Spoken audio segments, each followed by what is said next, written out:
আল্লাহ যার রব, নবী মুহাম্মদ সাল্লাল্লাহু আলাইহি সাল্লাম যার রসুল, কোরআন যার কিতাব, ইসলাম যার ধর্ম, সে চরিত্রহীন হবে কেন?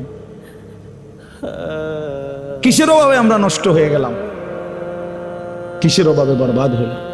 চারটি সর্বশ্রেষ্ঠ নিয়ামত, আল্লাহ সর্বশ্রেষ্ঠ, নবী সাল্লাল্লাহু আলাইহি সাল্লাম সর্বশ্রেষ্ঠ, কোরআন সর্বশ্রেষ্ঠ, ইসলাম সর্বশ্রেষ্ঠ।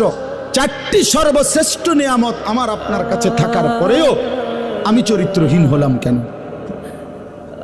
আমি বরবাদ হব কেন? ফেরেশতারা জিজ্ঞাসা তো করবে।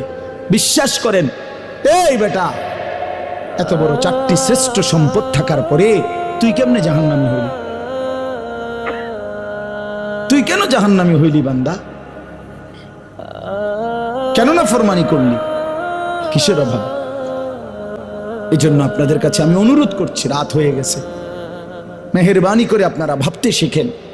আখেরাত যদি আমরা ভুলে যাই, আল্লাহকে যদি আমরা ভুলে যাই, আমাদের মৃত্যু পরবর্তী যদি জিন্দেগি ভুলে যাই, তো এই মুসলমান পরিচয় দিয়ে হলোটা কি?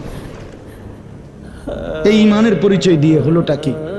আমারে আল্লাহ মোমেনের ঘরে দিয়ে লাভটা হলো কি? কোরআনুল কারীমে আছে, ফাবিআইয়ি হাদিসিন বা'দাহু ইউমিনুন। শুনতেছেন? আল্লাহ তাআলা বলেন, বান্দা, আমি আমার সর্বশ্রেষ্ঠ কথা কোরআন 23টা বছরে নাজিল করেছি।